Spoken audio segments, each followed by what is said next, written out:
Gene Stories presents My Ruthless Billionaire. Written by Arrow. Stop it, Alice! Isang hapon sa opisina ni Phoenix, habang nakahalukip-kip at nakasandal sa harap ng itim nitong lamesa. Stop what, Phoenix? Ani Alice, kasalukuyang sekretarya ni Phoenix. Phoenix? Walang ngiting nag-angat ng tingin ng lalaki at nagpatuloy. The audacity to call me by my name. I love you. I know you feel it too. I can do anything for you. Please, I've been working for you for 3 years already. Ani Alice, you don't beg for love. Stop acting like that, or else I'll have to fire you. Sabay tayo ng maayos ng binata. Why, Phoenix? Kasi hindi mo hinahalo ang trabaho sa personal na buhay mo? Para saan ang mga gestures mo kung ganon? Panunumbat ng sekretarya. You're delusional. Sabi ni Phoenix, lumakad papalapit ang dalaga at agad hinalikan ng lalaki. Dahilan para titigan siya ng binata sa malamig na paraan. You're fired. Usal ng binata. No! Please! Pinaaral ko ang mga kapatid ko. Pagmamakaawa pa ni Alice. Sana inisip mo yan bago ka gumanyan. I'm named Ruthless for a reason. Leave! Hindi natinag ang dalaga, kaya si Phoenix ang nagpasyang umalis. Gamit ang kanyang McLaren P1 ay tumungo ang lalaki sa Regal Lounge, isang high-end bar na pagmamay-ari naman ng kanyang kaibigan. Good evening, sir. Bati ng mga bouncers sa kanya at dire-diretso na sa VIP suite. Sa kabilang banda ay naghahanda na si Seraphine para sa kanyang pagpasok sa trabaho. Luis, iiwan mo na kita kina Aling Mira ha. Mag-work lang si ate. Okay, mag-iingat ka ha. Mahal ka ng ate. Sabay halik sa sintido ng 13 taong gulang na kapatid. Aling Mira, iwan ko na po ulit si Luis.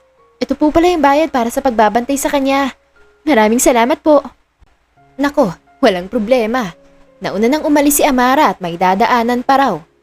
Oho, nabanggit niya nga po sa akin.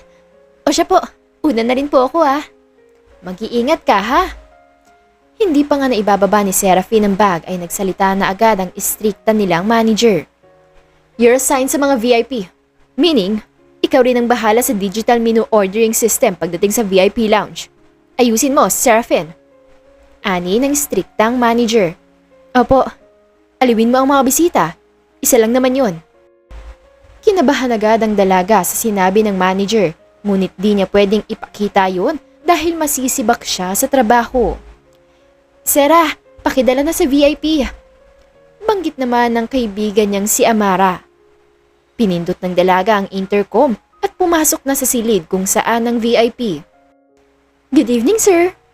Mapang-akit na bati ng dalaga. I have here your truffle fries with parmesan oily, pan-seared chicken sea bass with lemon beurre blanc, and your requested drink, sir, Aviaton. If you wish to have more, the line is always open, sir. Maligalig na litanya ni Seraphine kay Phoenix. What's your name? Tanong ng lalaki habang preskong nakaupo sa sofa. Hoy, bawal pa ako mag-asawa, sir. Biro naman ni Seraphine. What the fuck? Magaspang nasabi ng binata. Ay, eto naman, biro lang. Ang seryoso mo kasi, sir eh. You're too good looking to sulk like that. Marahang sabi ng dalaga habang may masuyong ngiti. You didn't answer my question, miss. Sabi ni Phoenix nang may malamlam na mata. I'm Seraphine Eloise. Secret lang, sir ah. Baka ipagkalat mo eh. Hindi mo ako kailangang aliwin. So stop that fake smile of yours. Nagngingit-ngit sabi ng lalaki. Salamat po, sir. Sabay hagalpak ng tawa ni Seraphine, kaya napangiti na rin ang lalaki. See? You look so guwapo when you smile. Anyway, alis na po ako ah. Enjoy the rest of the night, sir. At umalis na rin siya sa VIP lounge para tumungo sa counter. Ngingiti-ngiti mo dyan, Seraphine. Para kang sabog. Sabi naman ni Amara nang mapansin nito ang kaibigan. Bakit? Bawal bang ngumiti, Amara ha? Saan ka ba galing kanina? Panguusisa pa ni Seraphine. Sa bebe ko, bakit? Pag inggit, pikit. Sabay irap ni Amara. Ewan ko sa'yo, Amara. Makalipas ang ilang minuto ay bumalik ulit si Seraphine sa VIP lounge, ngunit wala na roon ang lalaki. Aalis na sana ang dalaga nang makita nito ang isang mamahaling pitaka na animo ay nalaglag. Binulat-lat iyon ng dalaga at napansin ang tila calling card sa loob. Phoenix Alistair Roosevelt, CEO of Airborne Glide Express. Halagaga ka, Seraphine. Kanal humor pa sa harap ng gwapong CEO. Ani ng dalaga sa sarili. Amara, makikisuyo sana ako, ayos lang ba? Pagtatanong ni Seraphine pagkatapos nila sa duty sa bar. Ano yun, girl? Sagot naman ni Amara habang nakatutok sa cellphone. May pupuntahan lang sana ako. Hindi ko alam kung anong oras ako makakauwi eh. Pero si Luis kasi baka hanapin ako. Pag-aalala niya sa kapatid. Ako nang bahala kay Luis.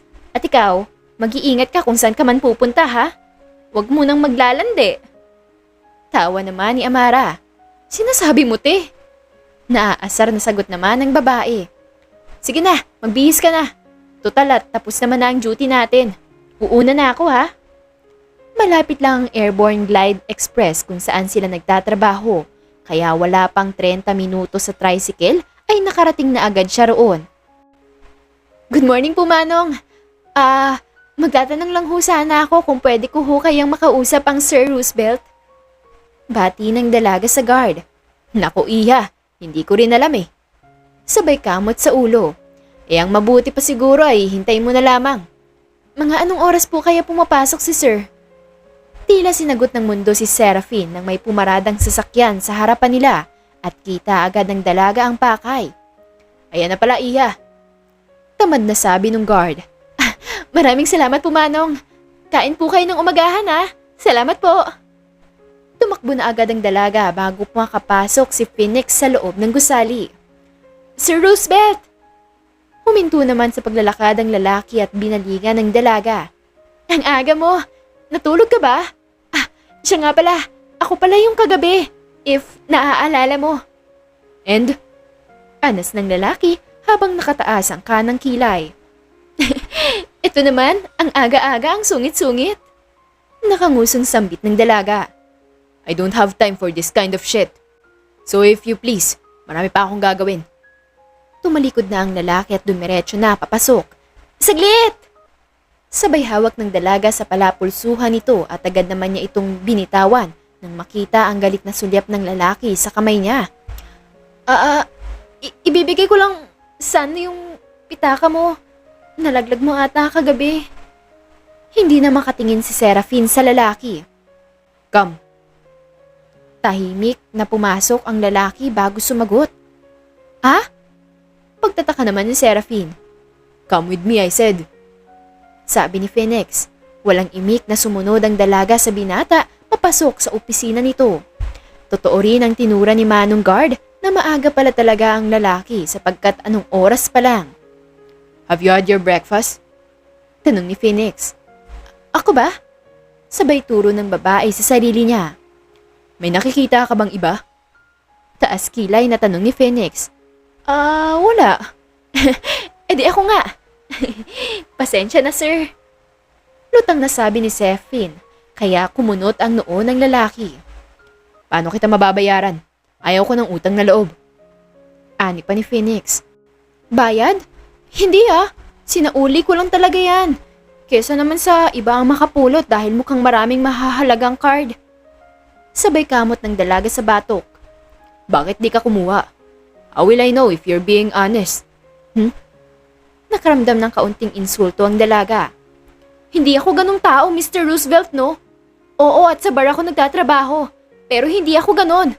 Kung nanaisin mo ay maaari mong tignan ang iyong pitaka. Really? Phoenix cough. Isasauli ko lang naman yan. Pinapasok mo lang ako rito para insultuhin. Well, Mr. Roosevelt, mahirap ako, oo.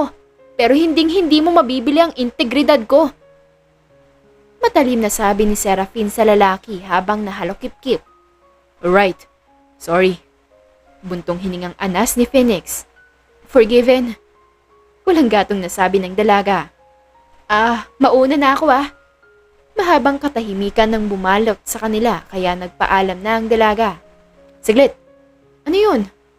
Tanong ni Seraphine. Do you want to be my secretary? Ha? Hindi ko na ulitin pa ang sinabi ko. Masungit na pahayag ni Phoenix. Secretary? Ako? Hoy, baka gutom lang yan. Saka, paano ang trabaho ko? Sunod-sunod na tanong ni Seraphine. Ayaw mo? Ha? Siyempre, gusto ko. Pero kasi, sir, nag-aalangan-anas ng dalaga. Malambing ang pagkarinig ng dalaga sa maikling sagot ni Phoenix na iyon. Hindi ako nakatungtong ng kolehiyo. Nahihiyang sabi ni Seraphine at nag-iwas ng tingin sa lalaki.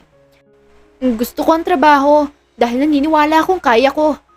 Pero ang kumpanyang ganito kalaki, hindi ba mas gusto niyo ang nakapagtapos ng pag-aaral at may experience na? We don't discriminate against people like that. For me, hiring them can be more cost-effective. It allows the company to hone them according to my company's culture and values.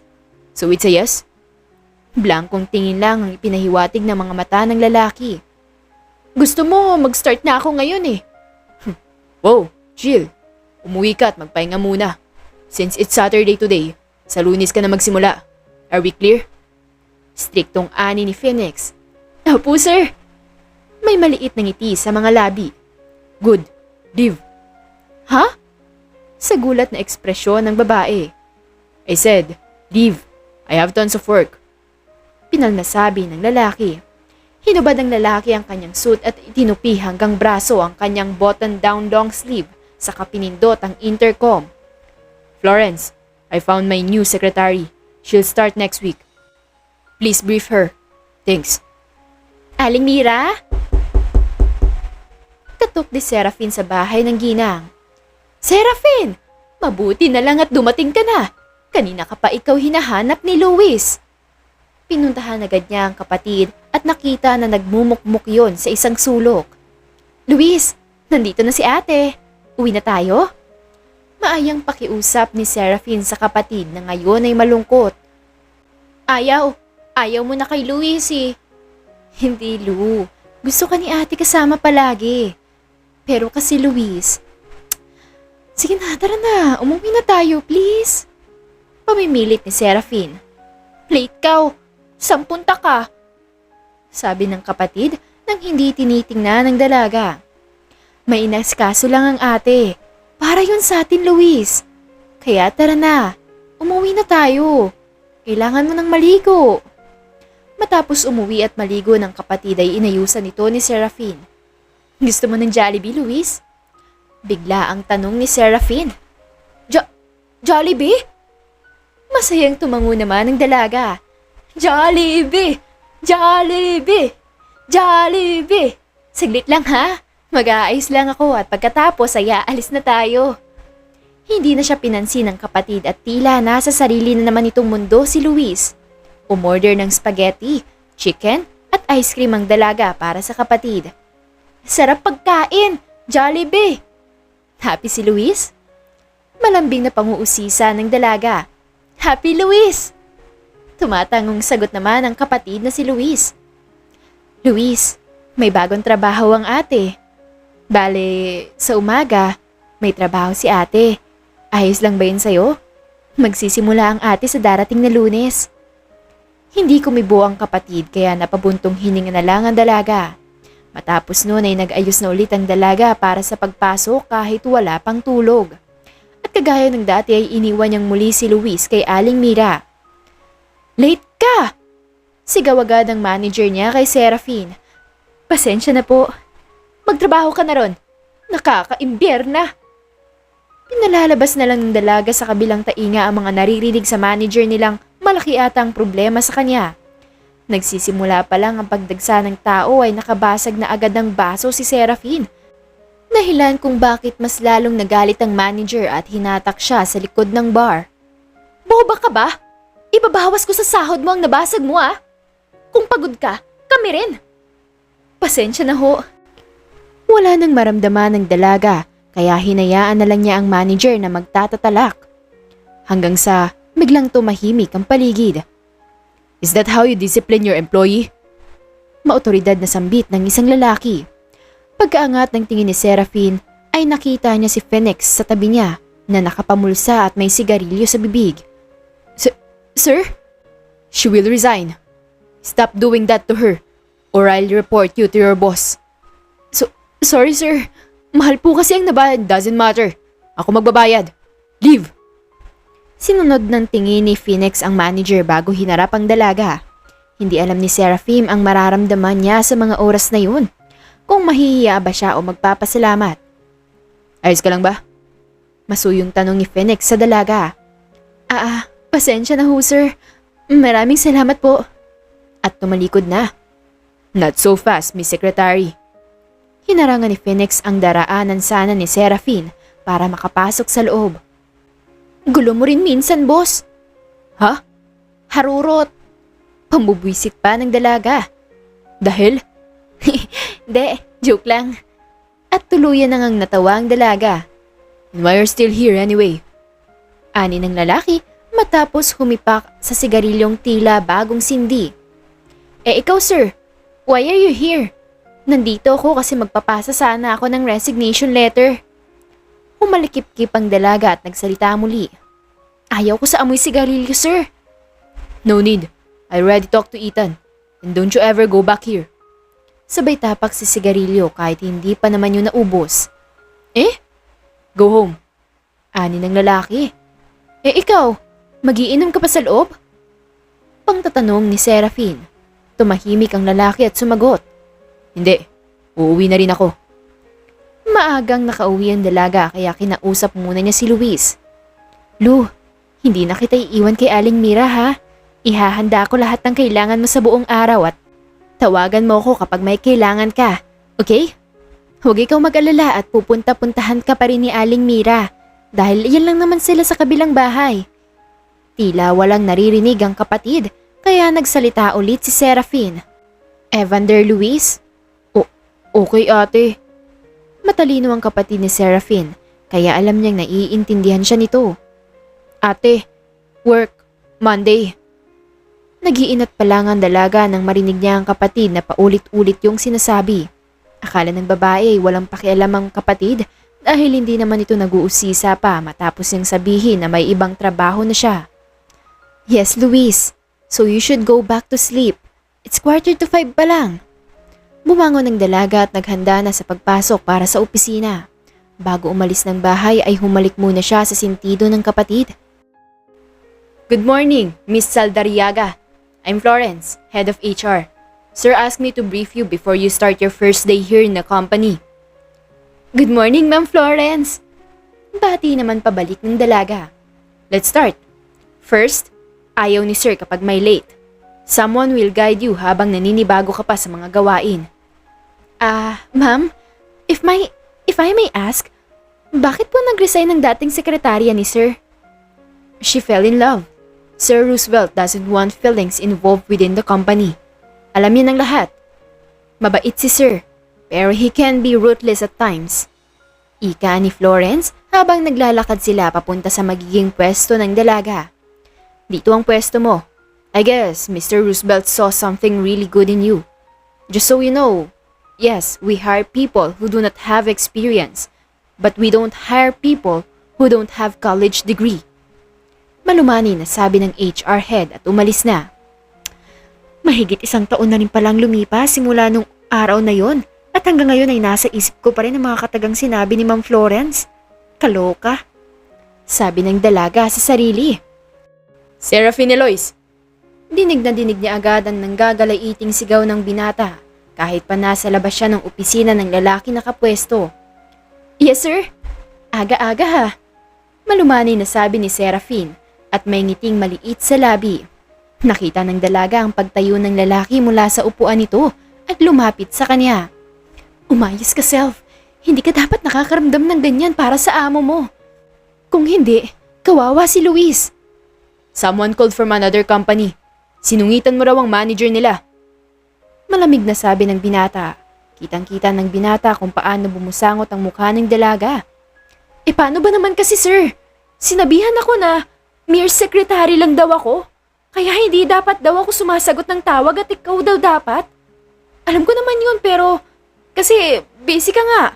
Saka ipaparating ko naman agad sa'yo yun eh. Mahabang litanya ng dalaga. Animo ay nagsusumbong. The manager said that? Malambing naman na sabi ng lalaki habang papalapit sa dalaga at inilagay ang iilang takas na buhok sa likod ng tainga ng dalaga. Your earring looks good on you. Dagdag pa ng lalaki. Opo. Hindi ko naman siya inaano eh. And yes, I like my earrings. Hindi mo kasi na itatanong, regalo to sa akin ng boss kong masungit pero gwapo. Hagik-hik nito ni Serafine. Nag-angat ng tingin ng dalaga nang hindi na sumagot ang lalaki at nabutan niya na nakangiti ito. Ngiti mo dyan, sir. Alam kong maganda ako. Huwag ka na masyadong mahalata dyan. Haven't had my breakfast yet, Serafine Eloise. Ngiting sambit ni Phoenix. Uy, same sir. Saglit po mag-prep lang ako. At dumiretso na siya sa pantry. Nagluto ng usual na breakfast si Serafine. Eggs at bacon. Nagtimpla na rin ng dalaga ng black coffee para sa lalaki. Breakfast ready! Sambit ni Serafine. What's my agenda today? Iyon ang pinag-usapan ng dalawa habang nag-uumagahan sa opisina ng lalaki hanggang sa matapos sila. Kanya-kanya silang tapos ng mga gawain at hindi na rin namalayan ng dalaga na hapon na pala at nagsialisa na rin ang ibang empleyado. Sir?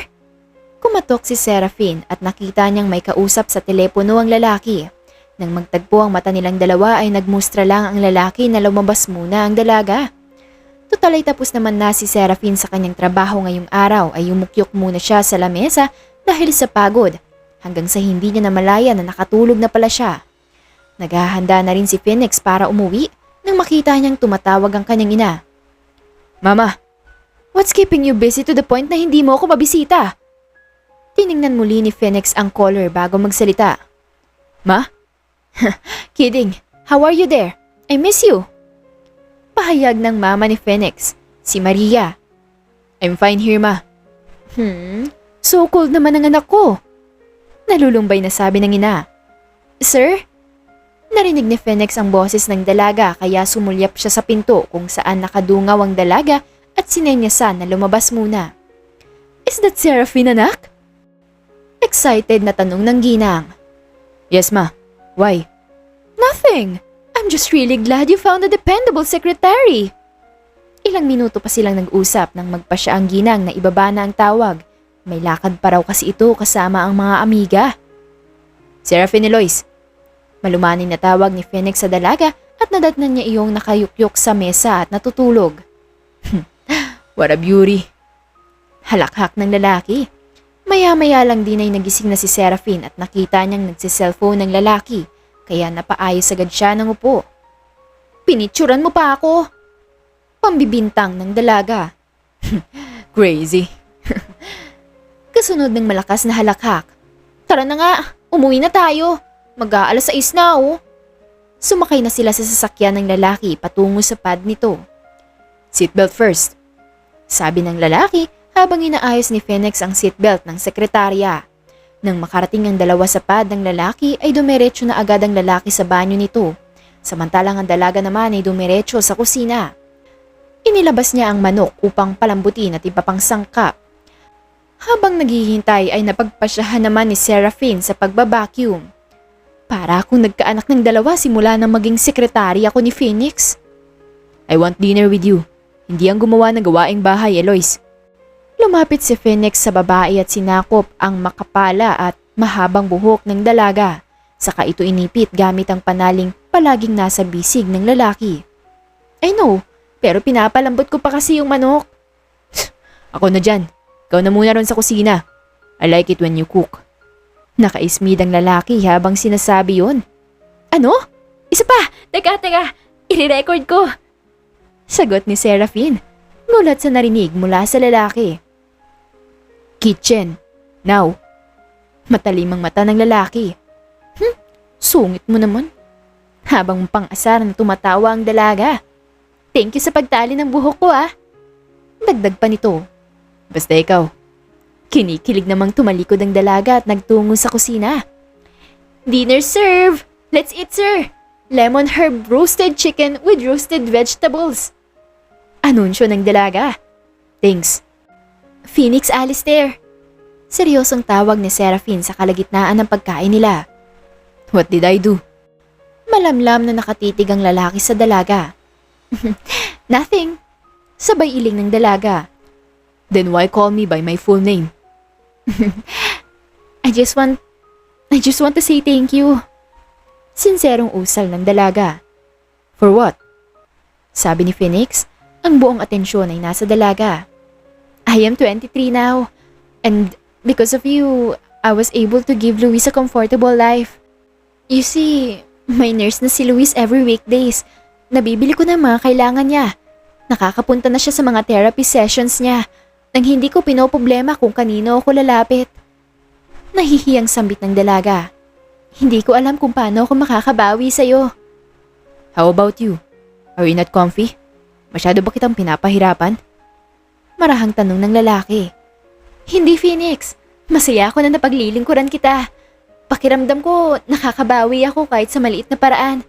Kaya sana ihayaan mo ko. Mahinang sagot ng dalaga. Dumukwang ang lalaki at sinapu ang mukha ng dalaga gamit ang dalawa niyang kamay at hinimas ang magkabilang pisngi nito nang may maliit na ngiti sa labi at nagpatuloy na sa pagkain. Come on, Eloise. It's late. Pagkatapos hugasan ni Phoenix ang mga pinggan. Eloise, I like it when you call me Eloise. Special ko naman. Tumawa ang dalaga. Tiningnan lang siya ng lalaki at sumagot. Because you are. Lumakad na papunta sa parking. How's Luis? Kapag kuwan ay tanong ng lalaki. He's fine. He's been looking for you. Ikaw kasi, sinanay mo na palagi kayong umaalis. Anyway, wala ka ng stock sa pad mo. Let's have groceries. Maybe tomorrow? Saka bakit hindi ka pa lumipat ng bahay? Pagbabago naman ang topic ng lalaki. Nahihirapan ka na ba na ihatid ako? You don't have to. I can handle myself naman. Baka strong independent to, no? Habang minumustra ng dalaga ang braso nito na animo ay may malaking muscle doon. I am well aware na strong independent woman ka. Trust me, I know. Pero, meron kang ako, Eloise. Hindi ako nahihirapang ihatid ka. Hell, mas gusto ko na hinahatid ka. I just kinda think na hindi ligtas sa lugar nyo. Sabay titig ni Phoenix sa babae. Be, green light na. Malusaw naman ako sa titig mo. Wala ka na sekretary, bahala ka. Tumawa pa muna ang dalaga. Sasama ka ba? Sisimba muna bukas, then mag-grocery kami. If you want naman, pwede ko naman isabay grocery mo pero, syempre, padadalhan mo ka ng pera. I'll go with you tomorrow. We're here. Saka hinarap ang dalaga at siya naman ay nagtanggal ng seatbelt. Thank you, Nix. Beep me kapag nakauwi ka na, ha? Ingat! Bye! Pumasok na si Seraphine sa kanilang bahay at naabutan niya sa sala si Luis. Ate! Hi, Luis! How's your day? Nag-enjoy ikaw sa therapy mo? Tumango naman ang kapatid at bumalik na sa pagbuo ng puzzles niya habang balot ng weighted blankets na regalo pareho ni Phoenix. Sleep na ikaw, bunso. We'll go to church tomorrow, di pa po? Paalala ni Seraphine sa kapatid. With Kuya Alistair? Sagot ng kapatid na may nagniningning ng mga mata. Ay wow, Alistair talaga?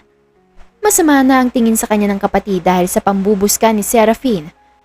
Kaya natawa na lang din siya. Opo, kasama si Kuya Alistair mo kaya magpahinga ka na, okay? Seryosong sabi ng dalaga. Matapos maglinis ng katawan ni Seraphine ay humiga na siya at kinuha ang cellphone. Tiningnan kung may text ba si Phoenix. To Phoenix. San ka na, sir? Please, mind your speed, ah. Thank you sa pagatid. Ingat. From Phoenix. I'm home. What are you doing? You should sleep. To Phoenix. So cold, ha? Matutulog na rin ako. Chinek ko lang kung nakarating ka na ba ng buo sa pad mo. From Phoenix. Lambingan ko ba? Nakatulog na si Seraphine. Ang text ni Phoenix at nagising na lang siya sa amoy ng umagahan at sa ingay ni Luis. Luis? Tawag ni Seraphine sa kapatid nang marinig na parang may kausap ito sa kusina. Kuya Alistair, you know Argentinosaurus? Argentinosaurus! The dinosaur with the long neck and small head? How about it, Luis? Sagot ni Phoenix habang masuyong nakatingin si Phoenix kay Luis. They are herbivores. Herbivore is an animal that primarily eats plants. They are gentle herbivores. Kuya, gentle, like ate. She is gentle. Yes. Maligayang ani ni Phoenix sabay gulo sa bagsak na buhok ng kapatid. Hello Philippines! Hello world! And yes, I am gentle kasi intelligent and good boys kayo. Maligayang sabi ni Serafin habang nakahilig sa hamba ng dibisyon sa kusina. How's your sleep? Kaya na. Sabay hila ng upuan para makaupo ang dalaga. Ang aga mo ah. Niluto mo? Maiksing sagot ng lalaki. Kape? Tanong ng dalaga sa lalaki. Ayos lang. Nakapagkape na ako kanina. Ipinagtimpla ko ng maiinom si Lou. Napangiti naman ng dalaga sa kung paano sila alagaan ni Phoenix. Matapos nilang kumain na inutusan na ni Serafin ang kapatid na maligo at mag-ayos, habang siya naman ay liligpiti ng mga pinagkainan nila. Hindi halatang excited ka today Phoenix Alistair. Pambubus ka ni Serafin. Stop calling me that. Pakiramdam ko may mali akong ginagawa kapag tinatawag mo ako sa ganyang paraan. Humagalpak ng tawa ang babae at nilingon ng lalaki na ngayon ay nakaupo sa high chair. Maligo muna ako At umalis na. Ilang minuto lang ang tinagal ng dalaga sa banyo at nagtungo sa kwarto nito upang magbihis. Ganda mo, sabi ni Phoenix habang nakatingin sa dalaga na ngayon ay nakasuot ng fitted turtleneck and flare pants. I know, right? Sabay hawi sa buhok. Tara na. Opo, sir. Pinong sabi ng dalaga. I'll get Luis. You do your thing. The peace of the Lord be with you always. Litanya ng pari. And with your spirit. Tugon naman nila. Let us offer each other the peace of sign. Matapos yun sabihin ng pari ay dumukwang si Serafin para halikan sa sentido si Luis. Saan yung para sa akin? Masungit na sabi ng lalaki kay Serafin. Ha? Gulong sambit ng dalaga.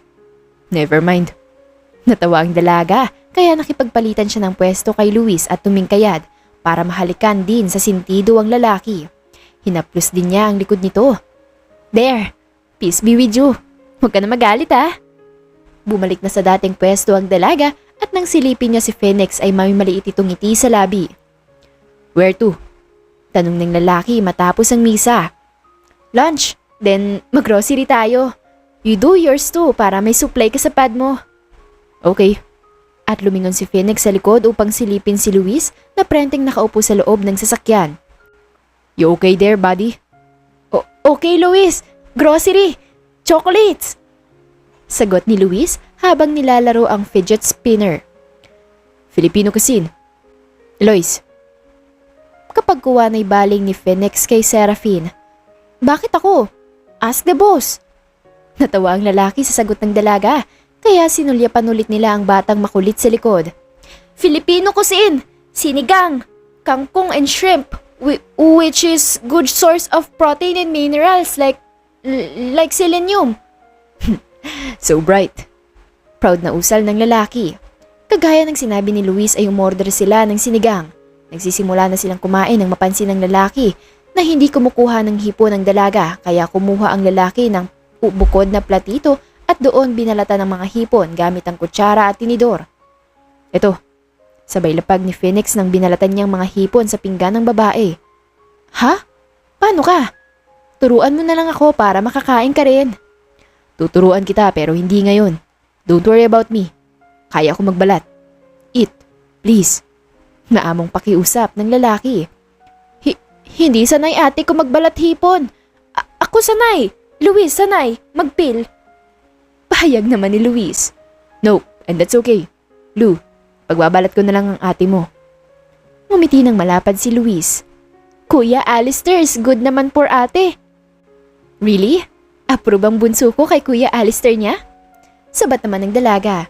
Nakataas ang isang kilay ng binata nang sulyapan niya ang dalaga at sumagot. Really, Eloise? Matapos nilang kumain ay dumiretso na sila sa grocery. Si Phoenix ang nagtutulak ng cart habang magkatabi sila ng dalaga at si Luis naman ay may sariling mundo. Lu, only one basket with all your wants ha? Huwag puro chocolates kasi meron ka pa sa bahay. Understood, ate. Good boy. Sabay himas ni Seraphine sa buhok ng kapatid. Kapag namamalengke sila ay hinahayaan ng dalaga na kumuha mag-isa ang kapatid. That way ay nasasanay ito how to be independent at makibagay. Nix, hanapin ko lang si Lu babalik ako. Sabi ng dalaga habang abala ang lalaki sa pagbabasa ng nutritional facts ng isang produkto. Sure. Nagangat ng tingin ng lalaki sa kanginitian si Seraphine. Pag-aalangan ni Seraphine. What is it? Ang buong atensyon ay nakay Seraphine ngayon. Pwede ako bumili ng chips? Nahihiyang tanong ng dalaga. Silly. Of course. Bilin mo ang gusto mo, baby. Nakita ng lalaki ang namumulang mga pisngi ng dalaga, kaya mas lalo lang niya itong ininis. You look hot when your cheeks are flushed. Pang-asar pa nito.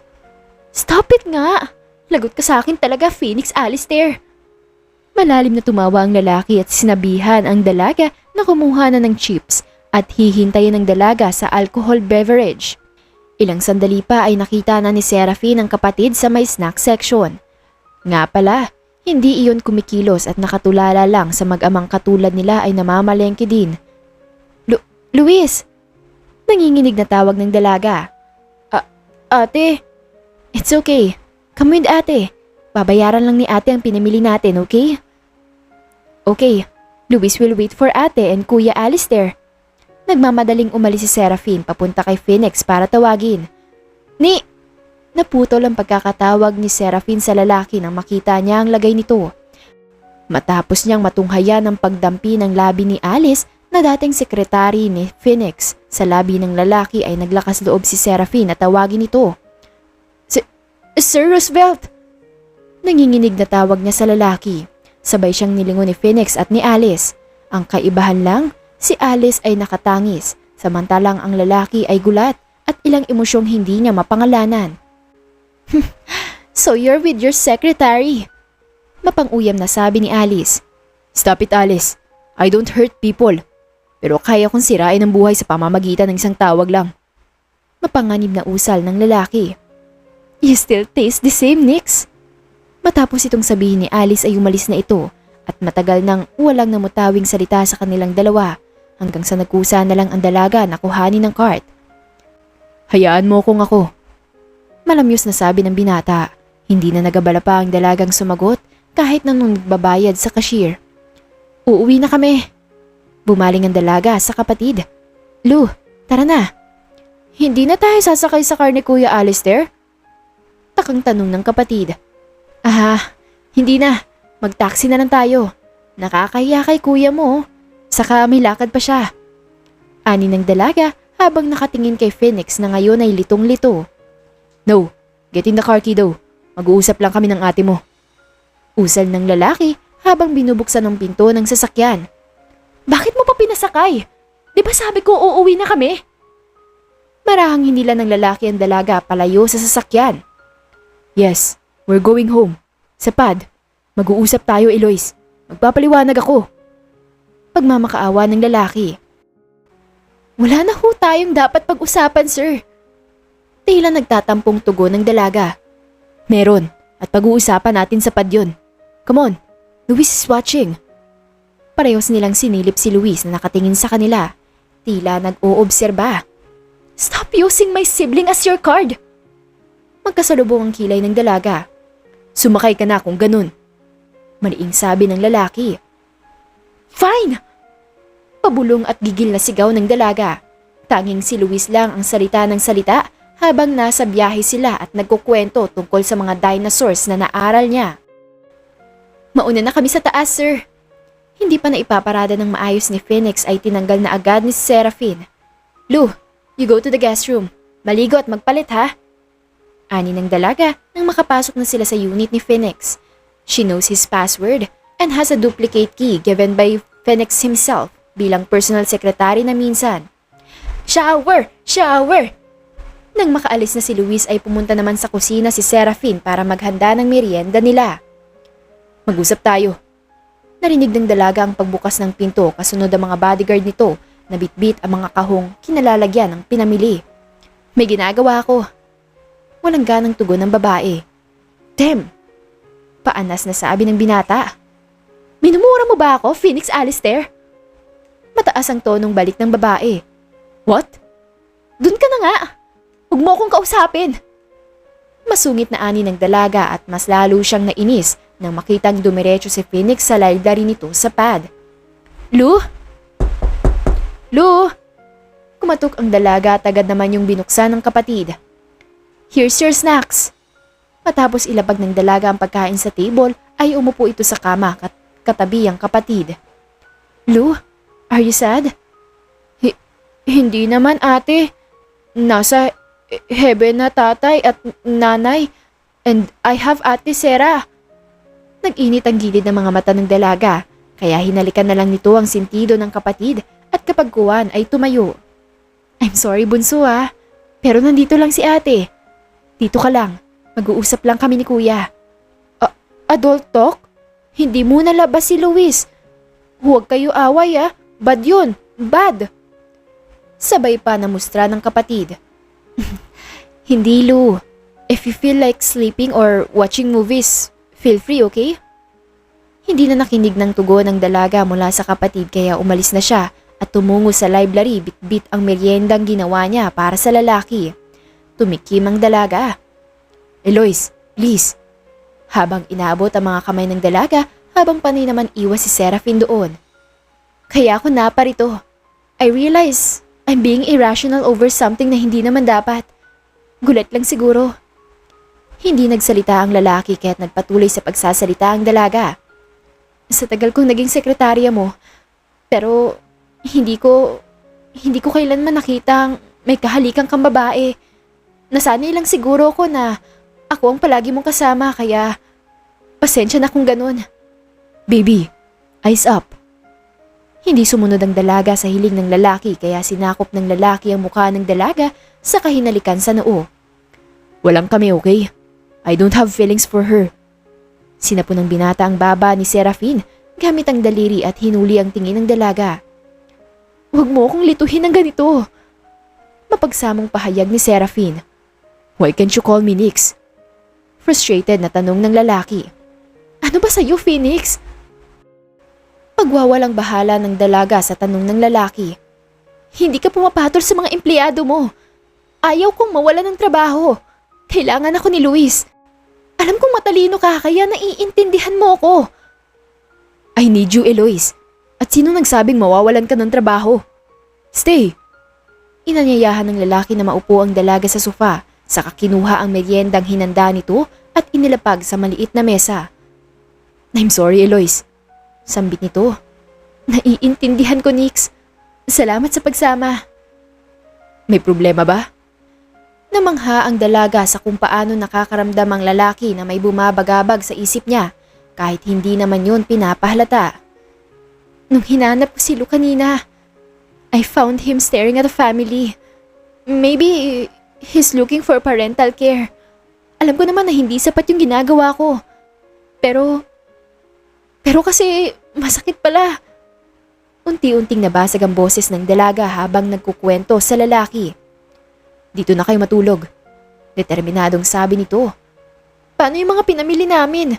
Ibawas mo na lang sa sahod ko ang nagastos mo sa grocery. It's not that much, so don't worry. For your grocery, iuwi na lang natin yan sa apartment nyo para makapag-impake ka na rin. Ha? Para saan? Umangat ang ulo ng dalaga mula sa pagkakasandal niya sa lalaki at litong tumingin kay Phoenix. Mama has been asking me to visit her. I haven't had any break since last year. And I deserve this. Oh? Tapos? Tugon ni Sarah. That means, you and Luis are gonna come with me. Nakangiting sabi ni Phoenix. Pero paano ang trabaho natin? I believe I have an efficient secretary. Don't you think so? Sabay kintat ng lalaki sa dalaga. Nag-order na lang sa labas si Phoenix ng dinner nila. At siya na rin ang kumausap kay Luis na aalis sila bukas.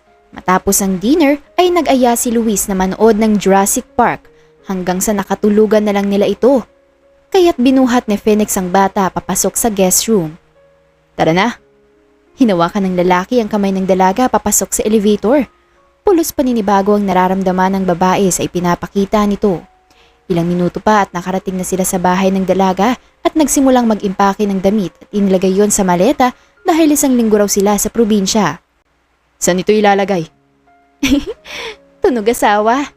Sabay halakak ni Serafin at ipinagpatuloy ang pagsasalita. Ilagay mo lang sa counter. Saglit lang, patapos naman na to. Gusto mo na ba? Sakay naman ni Phoenix sa sinabi ni Serafin. Gusto ang alin? Gulong tanong ni Serafin. Wala. Saka humalakak ang binata. Matapos mag-alsa balutan ng dalaga ay pinuntahan niya si Phoenix sa may kusina habang kinakalikot ang iPad ng dalaga na regalo ni Phoenix. Are we done? Yup. Nilak ng dalaga ang pinto nila at sinabihan na lang ang nurse ni Luis na aalis sila. Nang makasakay na sa sasakyan ay si Amara naman ang tinext ni Serafin. Nagsasabi nga alis muna sila ni Luis at kung sakali ay pakitingnan palagi ang bahay. Sinong ka-text mo? Striktong tanong ng binata. Si Amara lang. Sabay pakita ng screen niya sa lalaki. I saw her with Ethan last time. Ethan?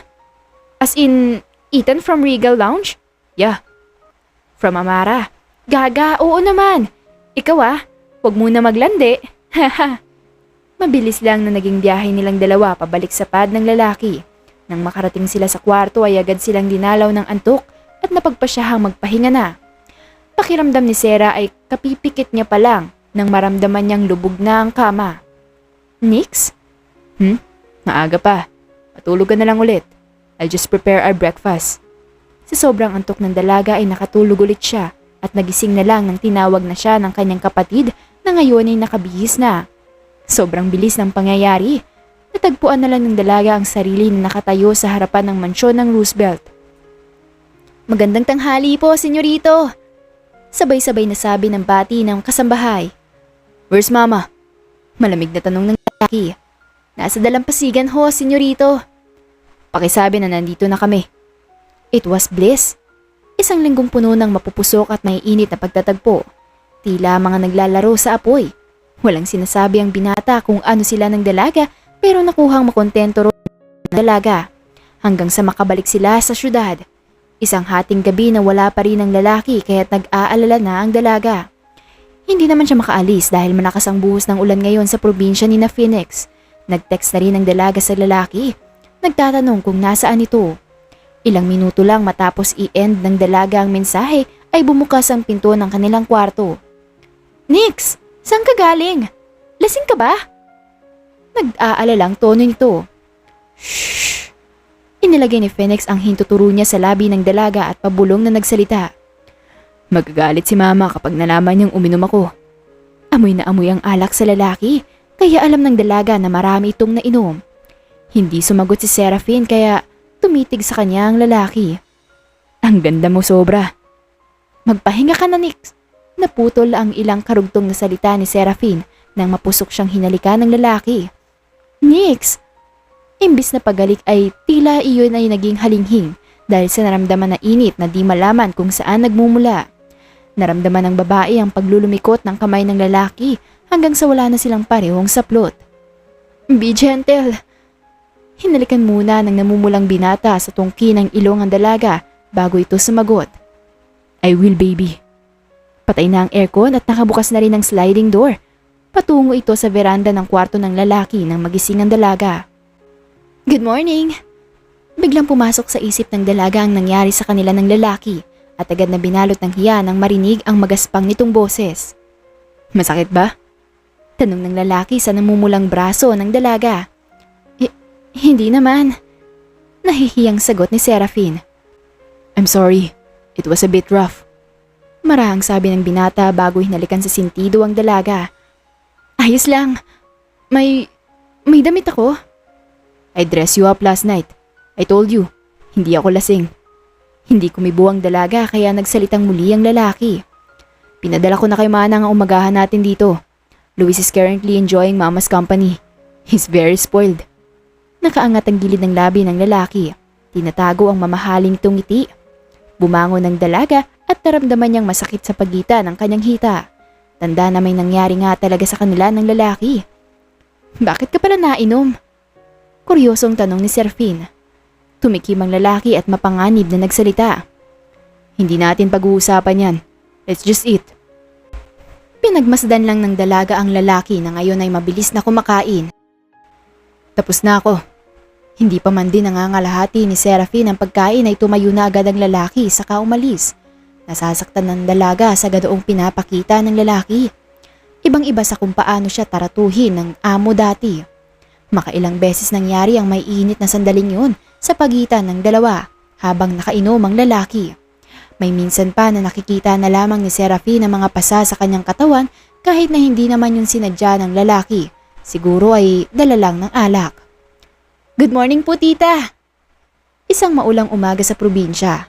Tulog pa ang lalaki dahil sa sobrang kalasingan at pagod. Hinarap siya ng ginang at malungkot itong umiti sa kanya. Halika rito, Sera. Umupo ka. Samahan mo ko ritong panoorin ang mga hampas ng alon. Malumanay na paanyaya ng ginang. May problema po ba, tita? Is my son hurting you? Malungkot na tanong ng ginang. Wala sa loob na nahawakan at pilit na tinago ng babae ang mga pasa niya sa katawan na siyang sinundan naman ng mata ng ginang. Hindi po, tita. Bakit niyo po nasabi? Totoo yun. Mabuti ang pakikitungo sa kanya ni Phoenix pag hindi lasing. Pasensya ka na, Serafin. Alam kong nasasaktan pa rin si Phoenix kaya hindi ko na dapat ipilit sa kanya na umuwi rito. Tila asido ang gumapang sa lalamunan ng ginang sambitin yun. Hindi ko ho kayo maintindihan. Tugon naman ng dalaga. Alam ko, kahit hindi nyo sabihin, mula nang pumunta kayo rito ay pulos inom ang ginagawa ng anak ko. Nakatitig lang sa malalakas na alon ng dalampasigan ng ginang habang sumisimsim ito ng kape at nagpatuloy sa pagkukwento. Bata pa noon si Phoenix. Malapit din siya sa ama niya noon. Marahil ay, alam niyo na, wala na ang ama niya. Wala pong nababanggit si Nick sa akin tungkol sa ama niya. Tumango ang ginang. Iyon ay dahil pinatay na ni Phoenix ang ama niya sa buhay niya. Matapos niyang malaman na may namamagitan sa dati niyang nobya at sa ama niya. Po, hindi ko po maintindihan kung anong kinalaman nun sa pag-iinom ni Phoenix, tita. Empleyado ng ama ni Phoenix ang dating kasintahan nito. Dito lang din naninirahan sa may ibayo. Pagkukwento ng ginang. Ibig sabihin po, mahal pa rin ni Phoenix ang dati nitong kasintahan? Nahihindik man ay naglakas loob ang dalaga na itanungin sa ginang. Hindi ko rin alam, iha. Kaya't pasensya ka na. Kaya siguro ganyan rin niyang nakikita sa anak ko kung paano ako nahirapan nang malaman ko ang balitang yun. Wala po kayong kasalanan, tita. Bumuntong hininga ang ginang at nilingon ng dalaga sabay hawak sa parehong kamay nito. Alam kong mabigat ang hihingin ko. Pero sana, intindihin mo si Phoenix. Yan ang naging usapan nila ng ginang bago sila bumalik sa syudad. Buong biyahe ay tahimik lang si Phoenix at tulog naman ang kapatid. Serafin, get in here right now. Dumagungdong ata ang buong palapag na yon isang umaga sa opisina ng binata. Yes, sir? Kabadong tanong ng dalaga. You're slacking off again. Do you realize how important those reports are? You were supposed to have them on my desk hours ago. Fuck it! Hindi kilala ng dalaga kung sino ang nasa harap niya ngayon. Ni minsan ay hindi naman siya sinagawa ng gano'n ni Phoenix. Sorry po, sir. I'll get them done and hand them to you as soon as possible. Pumuntong hininga naman ng dalaga matapos nitong mahagip ang litrato nilang tatlo kasama ang kapatid na kuha pa from last year. Isa lang yun sa maraming beses na nasigawan at napahiya siya ni Phoenix sa opisina.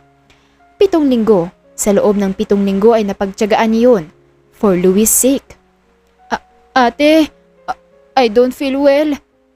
Isang gabi, pagka-uwi niya galing opisina, agad siyang kinabahan at dinala agad sa ospital.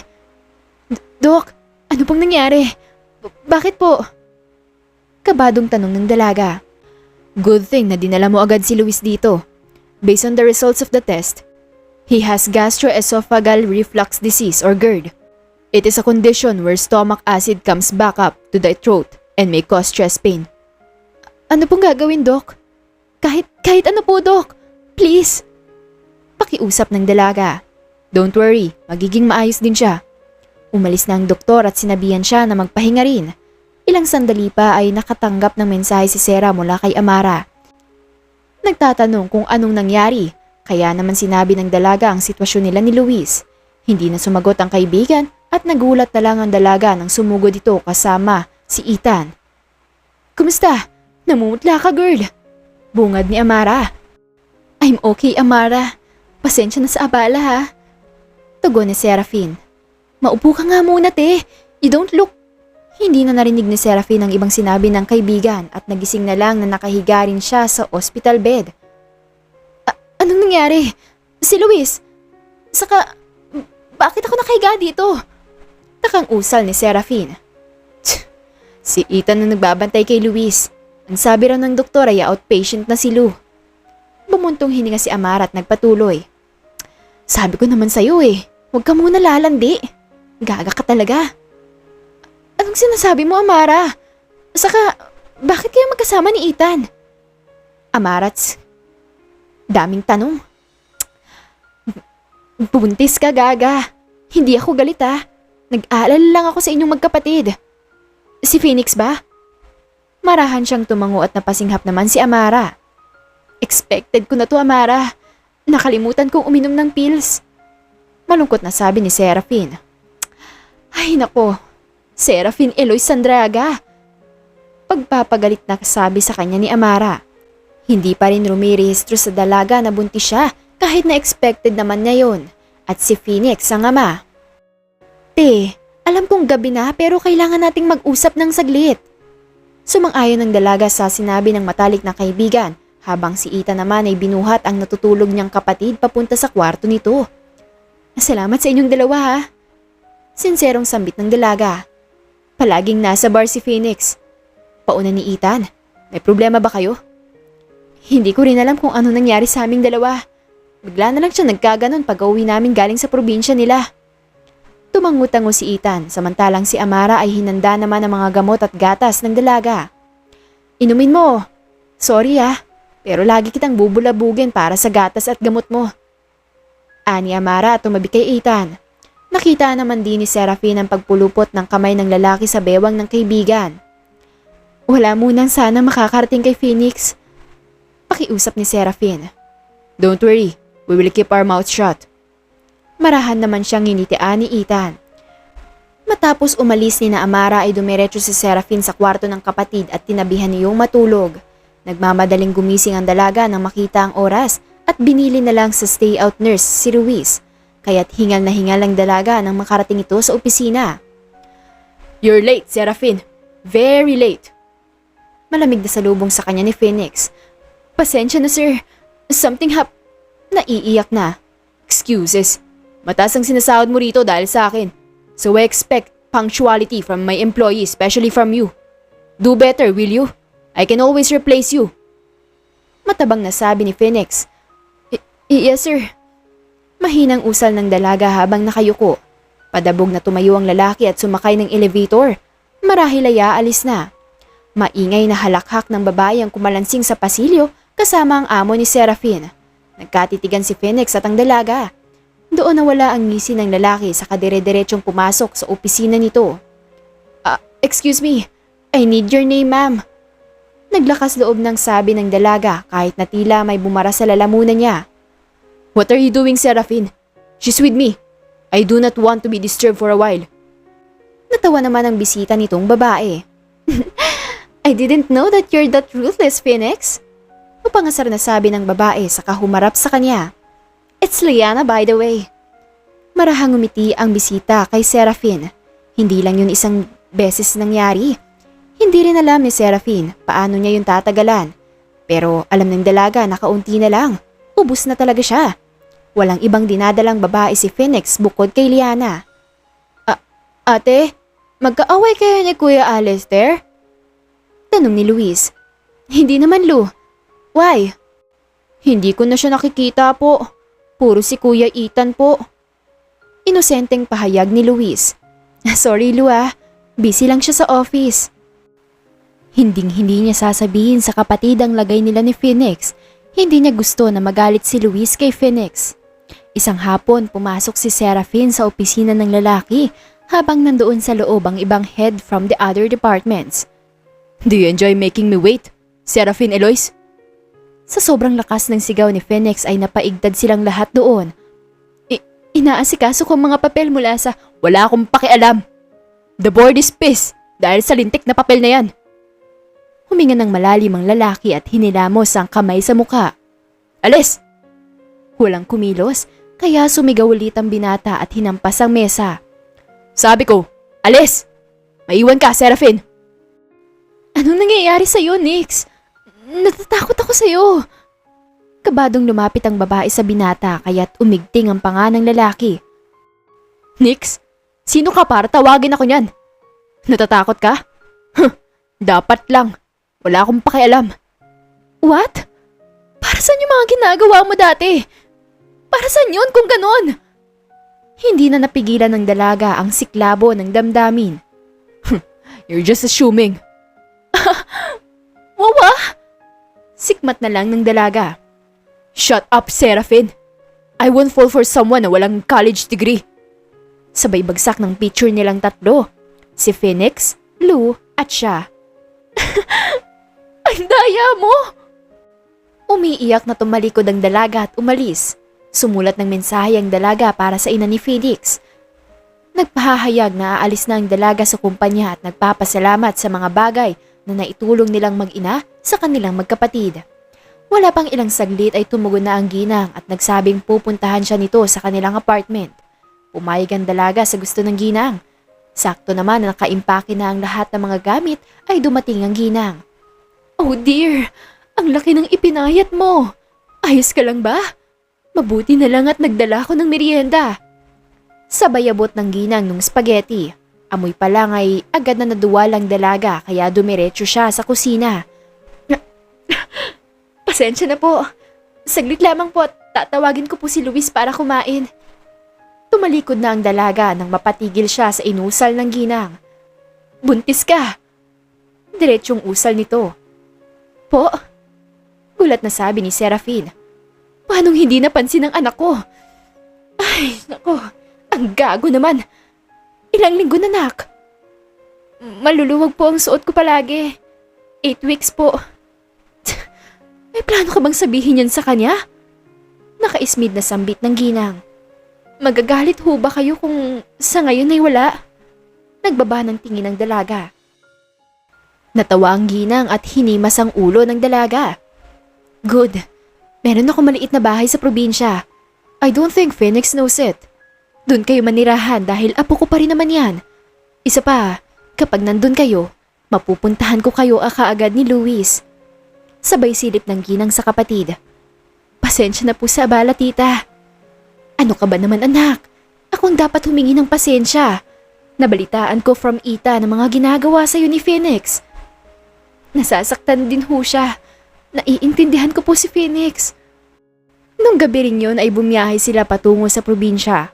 Bago sila umalis ay nagpaalam si Seraphine sa matalik nitong kaibigan na si Amara. Nagpadala na rin ng mga tao ang ginang sa tutuluyan ng magkapatid para ayusin ang mga gamit at ibang supplies doon. Lu, papasok muna ang ate ha. Mag-text ka kung may kailangan ka, ha? Sa isang pamilihan siya nagtatrabaho ngayon bilang isang cashier. Kailangan niyang magtrabaho kahit na 23 weeks na siyang buntis. Inalok naman siya ng mama ni Phoenix na noon magtrabaho sa office nila, ngunit tinanggihan ito ng dalaga. Minsan kapag sumusuka ang dalaga sa umaga ay laging si Luis ang katuwang niya. Para siyang nagkaroon ng nakakatandang kapatid sa kabila ng kondisyon na meron si Luis. Tuwing Sabado naman ay nag-aaral ang dalaga kahit na online lamang yon. Ate Sera? Masam yung tawag ng kapatid. Po? Dan na ikaw sa class mo? Tumango ang dalaga at pinapasok naman ang kapatid sa kwarto niya. Bakit? May masakit ba sa'yo? Umiling lang ang kapatid at kapagkuhan ay naglalambing na yumakap at hinimas ang may kalakihan na niyang tiyan. Ate, alam ko sinaktan ikaw ni kuya. Nagulat ang dalaga dahil kasabay noon ay ang pagtulo ng luha ng kapatid. Shh! Hindi naman bunso. may misunderstanding lang kami. Pero he didn't hurt me. Saka, di ba, ang sabi ni Mama Maria, nabubuo ang baby because they love each other. Ibig sabihin po, nabuo si baby sa loob ng tummy ni ate kasi Kuya Alistair love me at mahal ko rin si Kuya Alistair mo. Agad namang tumango ang kapatid. Then, why leave? Kuryosong tanong ng kapatid. Kasi po, mas tahimik dito sa province. Ayaw mo ba dito? Umiling naman ang kapatid at hinimas ulit ang tiyan niya. Name! Name! Natawa ang dalaga dahil kanina lamang ay tumatagis ang kapatid, ngayon naman ay excited yon sa kung anong ipapangalan niya sa anak. Since it's a boy, papangalanan natin siyang Evanster Felix. Buntong hininga niyang sabi. Katunog ng name ni Evander Lewis at Kuya Alistair. Pareho na sila ngayong nakangiti ng kapatid. You're so cruel, Kuya. She's hurt. Di mo ba nakikita? Natahimik ang lalaki sa sinabi ng pinsang si Liana. Ewan li. Naguguluhang tugon ni Phoenix. Kuya, I just hope she's just kind enough to forgive you. Malungkot na anas ng pinsan.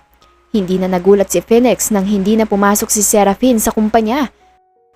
Pero kasabay naman ng pagkawala nito ay ang pananatili ng lungkot at puwang sa puso ng lalaki. Isang umaga, habang nasa meeting siya kasama ang mga board ay nakatanggap siya ng mensahe. Kuya Alistair, I was so mad at you kasi I thought you hurt my ate. You don't do that to girls. It's bad. But ate said you had a misunderstanding and you're just busy. When will you be free? It's been months. Sambit ni Luis. Kumalabog ang dibdib ng lalaki nang mabasa ang mensaheng yon mula sa kapatid ng dalaga. It has been months since he last saw his sanity, Seraphine Eloise. Sa halos 5 buwan na yun, ay ngayon na lang ulit siya nagkaroon ng balita sa magkapatid. Mama, agap niyang sagutin ng ina ang tawag. Why? Mataray na sagot ng ina. What did I do? Bakit ka galit? I'm not. Inis lang ako. Ang gago mo kasi. Paninisi pa ng ginang. Alam ko, Mama. That's why I called. For some reason, lahat ng investigator ko ay walang balita sa kanya. Mom, I'm not stupid. Nasaan sila? I've learned my lessons, Ma. Mahabang katahimikan ang namayani sa pag-uusap nilang mag-ina bago magsalita ang kasama. Really? Umuwi ka? Sabay putol ng ina sa linya. Walang pinalipas na sandali ang lalaki at nagmamadaling umuwi sa probinsya. Nasaan sila, Ma? Nang matagpuan ng lalaki ang ina ay nasa dalampasigan nito. So impatient. Kalmadong sabi ng ina. Ma, please. Let go, Phoenix. Seryosong saad ng ina. Ha? Gulong anya ni Phoenix. Forgive yourself. Hindi mo kasalanan na maggago ang ama mo. Too much anger can cause havoc. Mali bang nararamdaman kong galit, Mama? Hindi na umimik ang ina kaya nagpatuloy ito. Mahal na mahal kita, Ma. Hindi ko matanggap na ganun ang nangyari. Ayaw ko na nakikita ka nasasaktan. Pero ganun ang ginawa mo kay Seraphine, anak. Doon natauhan ng lalaki. Tumagis ang bisig ng ina. Thank you for taking care of them, Ma. Ani Phoenix sa boses na tila batang inagawa ng candy. Shh! Magpalit ka muna at mag-ayos bago mo sila puntahan. Sasamahan kita. Pag-aalo pa ng ina. Ganun nga ang ginawa ng lalaki. At matapos ang ilang sandali ay tumulak na sila ng ina. Siguro ay wala pa si Seraphine sa bahay, kaya baka si Alistair lang ang maabutan natin. Sabay harap ng ina sa anak at walang ano ay bumulonghit ng tawa. Walang imik na silang naglakad ulit at napansin ni Phoenix na parte pa rin yun ang lupain nila. Ha? Naguguluhang sambit niya. Diyan ka lang muna. Let me talk to Luis first. Tumango ang lalaki at hinayaan ng ina na pumasok sa maliit na bungalow. Luis, it's Mama Maria. Hindi alam ni Phoenix kung ilang minuto siyang nag-antay sa labas pero kasunod ng paglabas ng mama niya ay si Luis na may luha sa mga mata. Lu, kusang lumabas yun sa bibig ng lalaki. Kuya! Nangunguli lang tugon naman ni Luis. I'm so sorry. Sa basag na boses. Bakit ngayon lang ikaw? Bakit? Sinaktan mo ang ate ko. She's always crying. She needs help. And I couldn't help, ate. Panayang iyak ni Luis. I'm here now, Lu. Hindi na kayo iwan ni kuya. I'm so sorry. Naluluha na rin sambit ng lalaki. O siya, papasok muna tayo sa loob. Habang tinatahan ng lalaki ang nakababatang kapatid ni Serafin ay nakatulog ito sa sobrang iyak, kaya't binuhat niya yun patungo sa kwartong tinuro ng ina. Mama Maria? Nang madatna ni Serafin ang ginang na nakaupo sa may kusina at umiinom ng tsaa. Sera, anak! Masam yung pagtawag ng ginang kay Serafin. Nako, pasensya na po ma. Kung medyo makalat ang bahay Medyo nahihirapan lang po ako makakilos pero kaya pa naman po. Nasaan po pala si Lu? Anak. Nanlaki ang bilugang mata ni Serafin nang matanto na hindi lang si Mama Maria ang nasa bahay, kundi pati na rin ang anak nito. Galit ka ba, iha? Masuyong umiti ang dalaga at umiling. Hindi po, Mama. Pero ayos lang po ba kung sa kwarto na lang po kami mag-uusap? Walang problema, anak. Sige, tatawagin ko at pasusunurin ko sa kwarto mo. Nakatulog si Luis sa kakaiyak May kung anong kumalabit sa puso ng dalaga sa isiping na miss talaga siguro ng kapatid ang lalaki. Salamat po, Mama. Sige na, at babalik na rin ako sa mansyon. Pahayag pa ng ginang. Ipahatid ko na lang po muna kay Phoenix, Ma. Naku, hindi na. Nagpasundo na ako sa mayordoma. Tila tumakbo ng milya-milya ang dalaga sa lakas ng kabog ng dibdib niya. Sa loob ng halos 5 buwan ay ngayon na lang ulit niya makikita ng personal ang lalaki. Napapitla siya nang may kumatok at nasisiguro niyang ang lalaki iyon. Eloise! Namumula ang mga mata ng lalaki. Nagpipigil ng luha kaya't marahang tumayo ang dalaga. Bumukas ang gulat ng lalaki nang makita nito ang malaking tiyan ng dalaga. Nix! Maingat na lumapit ang babae sa lalaki. Patawarin mo ako, Eloise! Sumubsob ang lalaki sa leeg ng dalaga at doon humagulhol at mahigpit na niyakap ang dalaga, ngunit sa paraan na hindi naiipit ang tiyan ng dalaga. Hindi ko alam, Eloise. Puno ng panaghoy na sabi ni Phoenix. Shh! Ayos lang, Nix. Hindi. Parusahan mo ko, Eloise. Walang ginawa ang dalaga kundi ang aluin ng binata. Kalmado na? Marahang tanong niya. Dumaan ang sakit sa kanyang dibdib dahil paanong mabait pa rin ang dalaga sa kabila ng ginawa niya. Magpapaliwanag ako. Tumango ang dalaga at pinunasan ng mga luha sa mukha ng lalaki. Makikinig ako. Tugon naman ito. Liana is my cousin. Frustrated lang ako dahil alam ko na mahal kita. Bago pa tayo umuwi dito sa probinsya. Dinadala ko si Liana sa opisina dahil na rin siya ang representative ng sister company ng Airborne Glide Express. Mama told me na sinabi niya raw sa'yo kung bakit madalas ako uminom that time. It's not because na may nararamdaman pa ako sa babaeng yun, kundi dahil naaalala ko kung paano nahirapan si Mama. Forgive me na pagmalupitan kita. It wasn't supposed to be like that. I'm sorry. I know that now, Nix. So stop crying, okay? Tila ligaw at tuliro pa rin ang lalaki sa mga sinabi ng dalaga. Hindi niya matanggap na sa kabila ng pagiging malupit niya noon at marahan pa rin siyang tinanggap ni Serafin. Naninibago ang dalaga dahil walang binabanggit ang lalaki tungkol sa tiyan niya. Tahimik silang lahat habang kumakain. Maging si Luis ay ganun din. Matapos kumain ay dumiretso na ito sa kwarto at nang silipin nun ng dalaga ay tulog na ulit. Marahil ay napagod talaga. Pumunta na sa kwarto ang dalaga habang niligpit ni Phoenix ang kalat sa kusina. Naguhubad ang dalaga ng damit para sana maligo nang pumasok ang lalaki. Eloise, hindi na umalma ang dalaga nang tulungan siya ng lalaking maghubad at binuhat papasok sa banyo. Nag-aaral ako, Nix. Sana proud ka. Tila dinurog ang puso ng lalaki dahil sa sinabi ni Serafin.